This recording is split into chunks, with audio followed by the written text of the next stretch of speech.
사냥하는 인간 호모 네칸스, 호모 니컨즈, 17. 배철현. 라스코 동굴은 구석기 시대인들의 테파티칸. 사냥을 통해 생존해야 하는 인간의 운명과 자연에 대한 묵상, 죽어가는 동물과 고통을 공감함으로써 자연과 하나된 존재 확인하기. 1만 3천 년 동안 묻혀있던 선사의 비밀. 팔라기는 램프 불빛을 따라 살아 움직이는 듯한 벽화들. 그들이 이곳에서 벌인 의미심장한 의례의 실체는 라스코 동굴의 벽화들이 전하는 선사인들의 생각 들여다보기. 프랑스는 2016년 12월 10일 자신들의 문화적 정체성이자 인류 창의성의 발현지라고 자부하는 라스코 동굴사를 개관했다. 라스코 동굴은 20세기 가장 중요한 고고학적 발견 중 하나다. 라스코 동굴은 1948년 개관해 매일 1200명 정도가 방문했다. 이들이 내뿜은 이산화탄소와 습기열은 동굴 벽화에 영향을 주어 곰팡이가 피기 시작했다. 프랑스 정부는 1963년 동굴을 폐쇄하고 원래 상태로 재현하는 작업을 시작했다. 프랑스는 1983년 라스코 동굴2를 원래 장소에서 200m 떨어진 곳에 건축하고 벽화의 90%를 재현했다. 그러나 라스코 동굴2를 방문하는 관광객들의 움직임이 원래 동굴에 영향을 미친다고 결론을 내렸다. 라스코 동굴 3는 외부 전시를 위해 특별히 제작된 벽화들이다. 한불수교 130주년을 맞이해 2016년 광명시에 전시되기도 했다. 라스코 동굴 4는 노르웨이 건축회사 스노에터가 맡아 완성했다. 프랑스와 올랑드, 프랑스와 올란, 프랑스 대통령은 라스코 동굴 4에 재현한 벽화들을 보고 벽화 복사가 아니라 예술 그 자체라고 극찬했다. 프랑스에는 147개 동굴이 있고 그중 15개가 유네스코 세계문화유산으로 지정됐지만 벽화의 색감, 크기, 질, 종류에서 라스코 동굴을 능가하는 곳은 없다.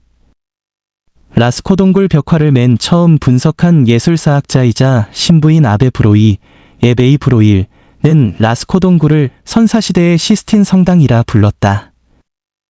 라스코 동굴사는 1940년 발견 당시 동굴의 온도, 공기압, 습도와 음향을 그대로 재현했다. 동굴 입구는 첨단 시설로 장식했지만 정작 동굴 안 벽화에는 어떤 디지털 장치도 설치하지 않았다. 이곳은 묵상과 자기 발견의 공간이기 때문이다. 그들은 예술에 관한 모든 것을 발견했어. 1940년 9월 8일 프랑스 중서부 도어돈, 주 동부 몽티냐, 만티넥, 마을에 살던 10대 청소년 마르셀 러비데트는 동네를 둘러싼 야산을 샅샅이 뒤지기 시작했다. 이곳에는 오래전부터 알려지지 않은 지하 동굴에 보물이 숨겨져 있다는 전설이 있었다. 마르셀은 그날 지하 동굴로 이어지는 수직갱도 입구를 발견했다. 마르셀은 나흘 후인 9월 12일 새 친구와 함께 동굴을 탐색하기 시작했다. 그들은 임시변통 램프를 만들어 어둡고 좁고 끝이 보이지 않는 동굴 속으로 서서히 진입했다. 그러나 그들이 발견한 것은 금은보화가 아니라 고색 창연한 벽화였다. 그들은 동굴 벽과 천장에서 수많은 동물 그림을 발견했다. 그들은 넋이 빠진 채 팔라기는 램프 불빛을 따라 마치 살아 움직이는 듯한 벽화를 한동안 바라보았다. 이들 소녀는 그 다음날 동굴의 더 깊은 곳으로 진입했다. 이곳이 바로 라스코 동굴이다.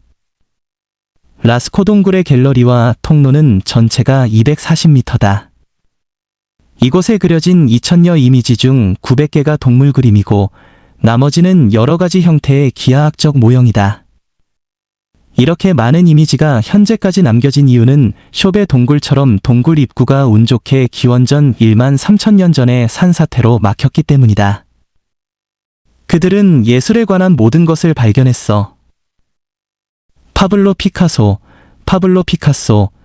1948년 라스코 동굴을 방문한 자리에서 동굴 안내자에게 이렇게 말했다.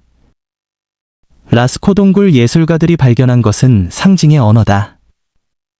이집트 성곽문자를 판독한 장 프랑스와 샹폴리옹, 진 프란스와 삼폴륜에게 로제타 스톤이 있었다.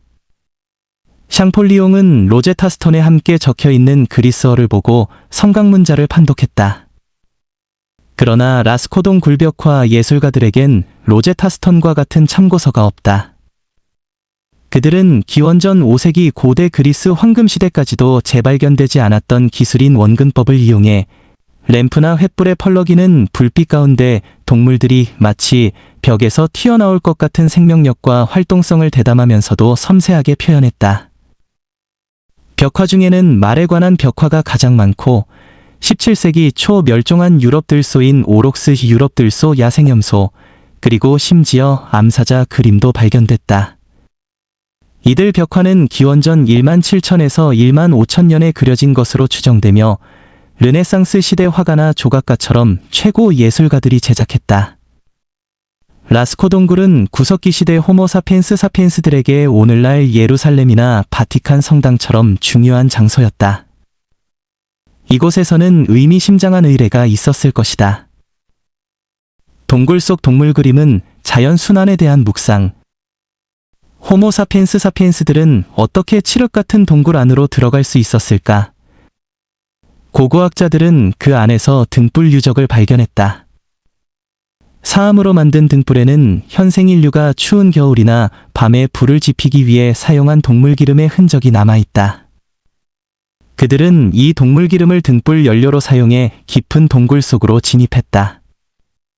그리고 동굴 높은 곳에 그림을 그리기 위해 사다리를 만들었다. 그들은 무엇으로 벽화를 그렸을까? 구석기 시대 화가들은 광물에서 추출한 색소를 이용해 자신이 원하는 그림을 그렸다. 이들은 붉은색, 노란색, 검정색을 가장 많이 사용했다. 붉은색은 적철석, 헤머타잇을 붉은 진흙이나 황토색 진흙인 오커와 섞어 만들었다. 노란색은 철옥시 수산화물, 아이언 악시하이드락사이지즈, 검은색은 석탄이나 망간 산화물, 맹거니스 악사이지즈를 사용해 만들었다.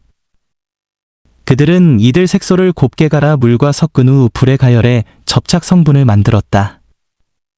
그들은 먼저 석탄으로 자신이 관찰해 머릿속에 간직한 동물 이미지의 윤곽을 그렸다. 그런 후 털이나 이끼로 만든 붓으로 색감을 칠해 넣었다. 혹은 물감을 입에 물고 속이 빈 긴 원통 뼈를 이용해 구멍이 뚫린 공판 위나 벽에 불어 착색시켰다. 그들은 무엇보다 이미지가 무엇인지 분명하게 알았다. 문제는 노란색의 원료인 철옥시 수산화물을 라스코 근처에서는 구할 수 없었다는 점이다. 이 원료를 구할 수 있는 가장 가까운 장소는 라스코 동굴에서 250km 떨어진 피레네 산맥 중부다. 혹독한 빙하기를 지내던 라스코 예술인들은 지하동굴 벽화를 그리기 위해 수백 킬로미터를 여행했다. 호모 사피엔스들은 동굴을 거주지로 사용했다. 그러나 라스코 동굴엔 사람이 산 흔적이 없다. 몇몇 동굴 입구 근처를 방문했을지 모른다. 그들이 남긴 선도장들을 조사해보면 남녀노소, 심지어 어린아이까지 이곳에서 공동 의뢰를 올렸을 것이다. 극소수의 예술가만 동굴 안에 깊숙한 곳으로 들어갔다. 그는 몸이 겨우 들어갈 만한 좁은 통로를 걷거나 기어서 들어갔다. 정작 벽화를 그릴 만한 공간에는 아무런 이미지가 그려지지 않은 것으로 보아 라스코 예술가들은 의도적으로 동물 그림들을 그렸다. 들소, 사슴, 오록스, 야생염소, 말, 맘모스는 거의 동일한 모습으로 계속 등장한다. 그들은 자신들과 함께 공생하는, 때로는 생존을 위해 이들을 살해해야만 하는 자연의 순환에 대한 묵상을 그렸다. 그들은 이 공생하는 동물들을 죽일 필요가 없는 평온한 공간에서 자신을 응시하는 의뢰를 드렸다. 라스코 동굴의 그림을 그린 예술가들은 동물들이 살아있는 것처럼 묘사하는 데 집중했다. 이들 그림을 보는 사람들이라면 누구나 묘사된 동물들이 마치 살아있다고 생각한다. 라스코 예술가들의 목표는 실제감이다. 그런 착각과 환상은 동굴 의뢰의 핵심이다. 그들은 또한 실제감과 더불어 살아 움직이는 생동감을 연출했다. 기억에 담은 3차원의 동물 이미지를 2차원의 울퉁불퉁한 동굴벽에 솜씨 있게 옮겼다. 이와 같은 사실감과 생동감, 그리고 그 원칙인 원근감이 르네상스 이후 서양 미술과 카메라의 원칙이 이미 라스코 동굴 벽화에 구현돼 있다. 원근법을 사용한 선사시대 화가들의 안목. 동굴 입구에서 7.5m 정도 안으로 들어가면 넓은 공간이 등장한다. 길이 19m, 폭이 5.5m다. 여기에는 주로 황소가 그려져 있어 황소 갤러리라고 부른다. 황소 갤러리 왼쪽엔 긴 뿔이 2개 쭉 뻗어 있는 신화적 동물이 등장한다. 앞에는 여러 마리 검은 말이 중앙을 향해 달려간다. 중앙에는 검은색 목덜미와 붉은색 몸을 가진 말과 큰 뿔을 가진 황소, 그리고 그 앞에 다시 고동색 말의 상체만 묘사되었다. 그 아래엔 붉은색 술록들이 반대 방향에서 달려온다. 오른쪽에는 다시 검은색으로 윤곽이 뚜렷이 그려진 황소가 중앙을 향해 달려온다. 라스코 예술가들이 이렇게 생동감이 있는 표현을 할 수 있었던 근본적 이유는 다음 3가지다. 첫째, 그들은 동물의 움직임을 오랫동안 관찰했다. 그들은 동물의 일반적이며 습관적인 움직임의 특징을 감지하기 위해 정교하고 지속적으로 분석하고 관찰했을 뿐 아니라 기억했다. 둘째, 그들은 동물들의 신체 구조, 특히 신체 비례, 근육과 뼈의 위치를 완벽하게 파악했다. 셋째는 자신이 관찰해 기억한 것을 예술적 상상을 통해 표현할 수 있는 능력, 즉 상상력이다. 그들의 상상력 덕분에 오늘날 우리는 피카소의 작품을 볼 때 느끼는 것과 같은 감동을 느낀다. 그들의 상상력은 1만 7천 년 이상의 시간을 뛰어넘어 우리의 감성과 감탄을 자아낸다. 황소 갤러리는 다시 끝이 막힌 약간 작은 통로로 이어진다. 학자들은 이 통로를 축 갤러리라고 부른다. 축 갤러리는 직사각형으로 22m 길이로 끝은 막혀 있다. 학자들은 축 갤러리 입구 벽화를 구석기 벽화 예술의 정점으로 평가한다. 모든 선사시대의 동물이 한꺼번에 등장한다. 커다란 검은 황소, 3마리의 차이니즈 말, 떨어지는 암소, 도망치는 말, 많은 오록스, 황소, 들소, 야생염소와 말들이 조화롭게 묘사되었다. 이들 중 가장 눈에 띄는 것은 검은 황소, 차이니즈 말, 그리고 홍적세에 멸종된 큰 사슴인 메갈로세로스다. 검은 황소는 길이가 5.2m이며 전체가 검은색으로 칠해졌고 앞가슴 부분만 붉은색이다. 차이니즈 말에는 특별한 상징이 등장한다. 말 위에 4개의 선이 그려져 있고 몸 아래쪽에는 여러 사선으로 이루어진 기호가 등장한다. 우리는 알 수 없지만 라스코 예술가들에게는 중요한 상징이었음이 분명하다. 이 말은 오른쪽으로 달려가는 모습이다. 앞발과 뒷발의 위치를 보면 질주하는 모습임을 확인할 수 있다. 축 갤러리 끝 막힌 벽에는 거꾸로 떨어지는 말이 그려져 있다. 필자가 생각하기에 가장 위대한 벽화는 바로 메갈로세로스다. 메갈로세로스는 가슴에서 머리 부분만 검은색으로 표현되었다. 양뿔이 하늘로 치솟았고 입은 약간 벌려 헐떡이는 모습이다. 그 밑에는 직사각형이 그려져 있고 오른쪽으로 12개 점이 찍혀 있다. 이것을 그린 예술가는 점을 통해 숫자를 표시한 것 아닐까? 황소 갤러리 중간에서 오른쪽 긴 통로가 이어진다. 이 통로엔 380개의 이미지가 그려져 있다. 오록스, 들소, 사슴, 말, 야생염소를 그린 240개의 이미지와 80개 기호들, 그리고 분류되지 않은 60개 이미지가 있다. 이 통로는 길이가 17m, 너비가 4m다. 황소 갤러리에서 이 통로를 따라 20m 정도 더 들어가면 오른쪽으로 의뢰를 행하던 은밀하고도 신비스런 공간인 후진이 나타난다. 길이 4.5m, 높이가 2.7m다. 이곳은 동굴 안에 위치한 또 다른 동굴이다. 이곳에선 벽화뿐 아니라 의뢰에 관련된 유물들도 발견됐다. 이곳은 라스코 동굴의 심장이다. 후진에는 500개 동물, 대부분은 사슴, 이미지와 600개의 기하학적 모형 등 라스코 동굴 예술작품 중 반이 이곳에 묘사돼 있다. 수영하는 6마리 사슴, 영화 한 장면 보는 듯.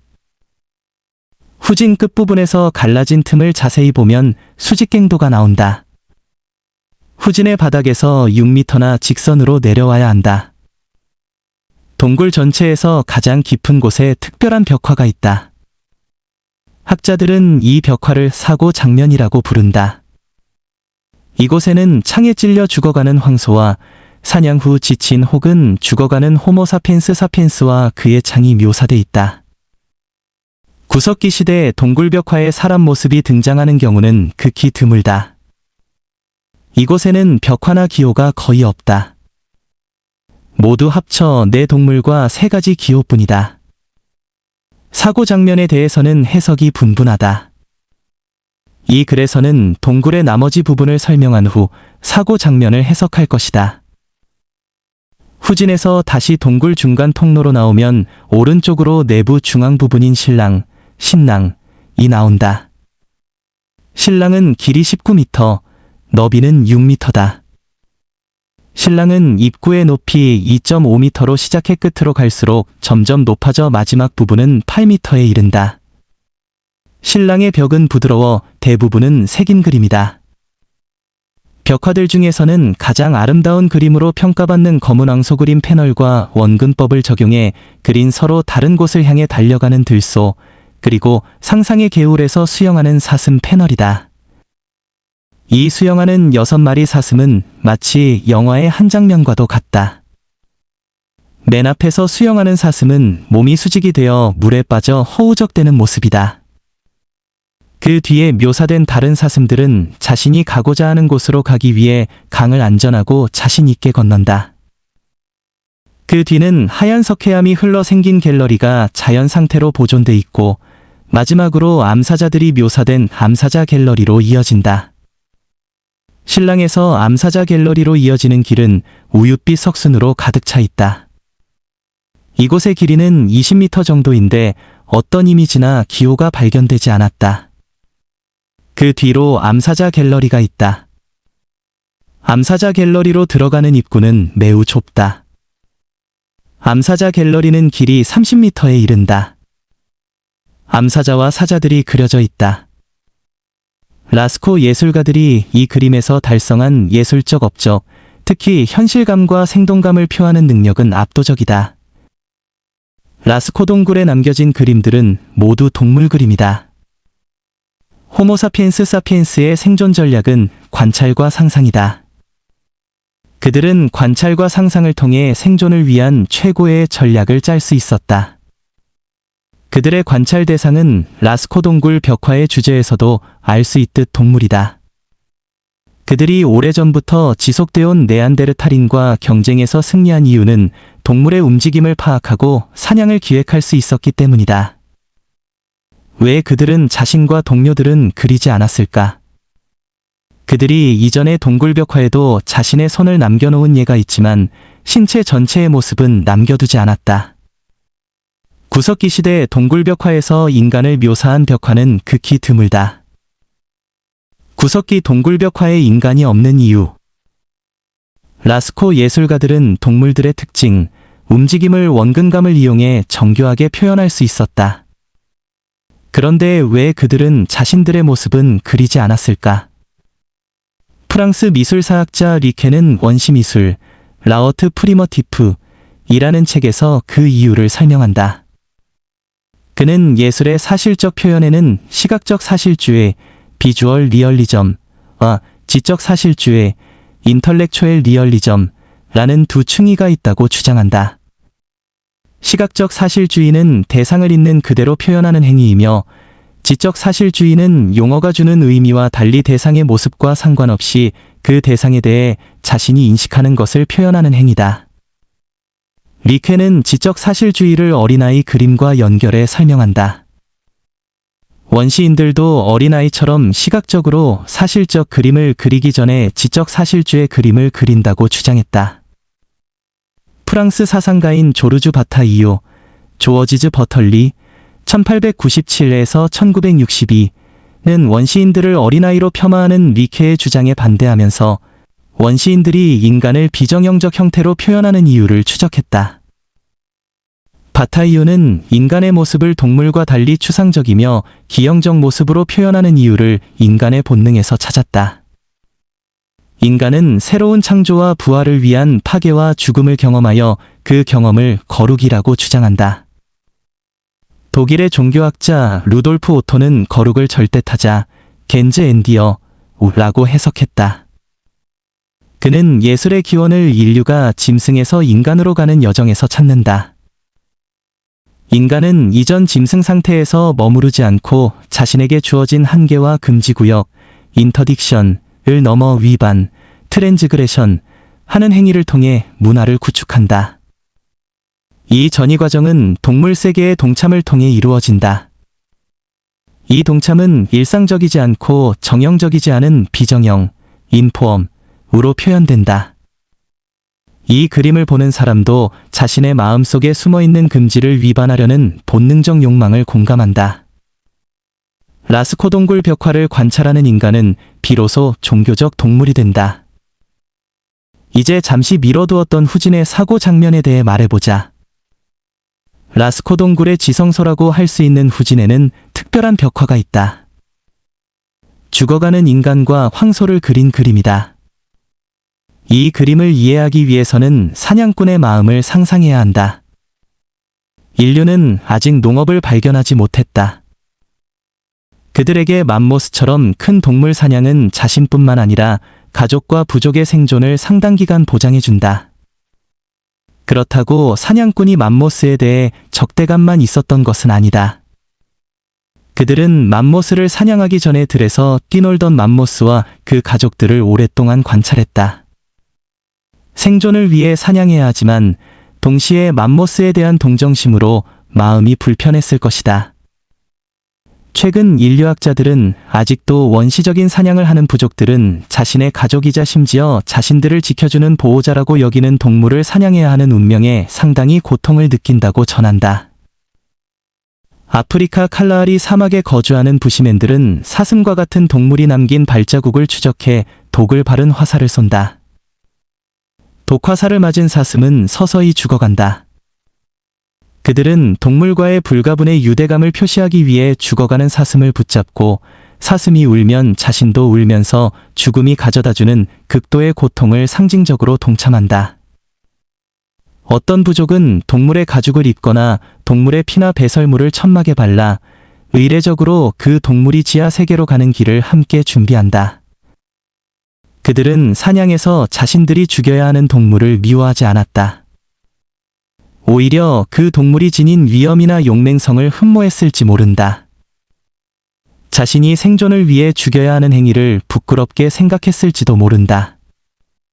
그들은 자신들이 사냥할 동물을 위해 미리 용서를 비는 의례를 행했다. 이 그림을 그린 예술가는 당시 최고의 사냥꾼으로 부족 전체를 위해 사냥해야 했다. 그는 이 그림을 통해 바타이유가 말하는 동물 살해라는 금기 행위를 통해 생명 살해라는 반칙을 저지를 계획이다. 이 그림은 바로 사냥꾼이 사냥을 나가기 전에 자신의 행위를 자연과 생명의 순환선상에서 보려는 시도다. 혹은 그가 사냥 후 자신의 행위를 반성하는 의례를 그림으로 표현한 것이다. 살해하는 인간에 대한 반성 의례. 맘모스의 배에서는 창자들이 터져 나온다. 맘모스의 왼쪽 앞다리 끝이 두 개로 갈라져 있다. 다리가 흔들리는 모습을 표현했다. 뒷다리는 몸에 비해 너무 가늘어 커다란 몸집을 지탱하기 힘들다.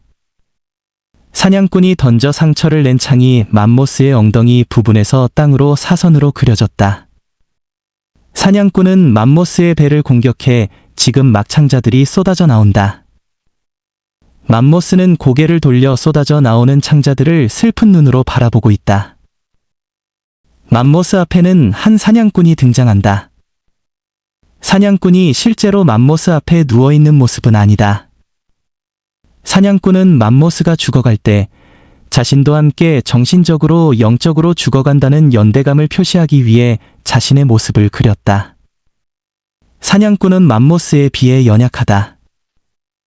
문명의 이기인 무기와 이성을 통해 맘모스를 제압했다. 사냥꾼의 심리 상태는 그의 몸의 모습에서 유추할 수 있다.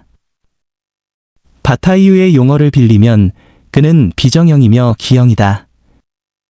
우선 두 다리의 길이가 다르다. 오른쪽 다리는 길고 왼쪽은 짧다. 맘모스처럼 사냥꾼의 몸도 해체되고 있다. 자신이 유지하던 정상 상태에서 이탈해 비정상적 엑스터시로 진입하고 있다. 비정형성은 양팔과 손에서도 확인할 수 있다. 두 팔 역시 두 발과 마찬가지로 길이가 다르다. 오른팔은 왼팔에 비해 길고 굽었으며 손가락은 4개다. 왼팔은 거의 목에 붙어 있고 뒤틀려 있다. 왼손 손가락도 4개다. 사냥꾼의 유난히 긴 몸에서 가장 중요한 특징은 그의 성기다. 사진은 뒤틀리고 얼굴은 보이지 않는데 성기만은 서 있다. 끝이 뾰족하지만 상당한 크기다. 그는 죽음을 통해 생명을, 해체를 통해 통합을, 엑스터시를 통해 부활을 경험하고 있다. 우리는 사냥꾼의 얼굴을 볼 수 없다. 사냥꾼 앞에 있는 새소떼의 새 모양의 가면을 쓰고 있기 때문이다. 가면 착용은 자신이 아닌 다른 사람으로 진입해 태어나기 위한 연습이다. 혹은 사냥꾼 자신이 죽어가는 맘모스를 두 눈으로 참아볼 수 없어 착용했는지도 모른다. 인간은 동물 사냥을 통해 생존하는 호모 네칸스, 호모 니컨즈, 즉 살해하는 인간이다. 라스코 동굴 벽화는 인류가 자연과 우주의 정교한 관찰을 통해 그 대상을 사실적으로 표현할 뿐만 아니라 상상력을 통해 마치 움직이는 것처럼 생동감 있게 표현했다. 라스코 동굴은 호모 사피엔스 사피엔스들의 예배당이었다. 그리고 맘모스와 인간을 그린 후지는 지성소다. 그들은 이 지성소에서 사냥을 통해 생존해야 하는 자신들의 운명을 깊이 묵상하고 죽어가는 맘모스의 고통을 함께 나누는 공감을 통해 다시 태어나도록 연습했다. 인류의 조상들은 심지어 동물의 고통을 상상하고 공감하는 의례를 통해 자연과 하나가 된 자신에 대해 묵상했다.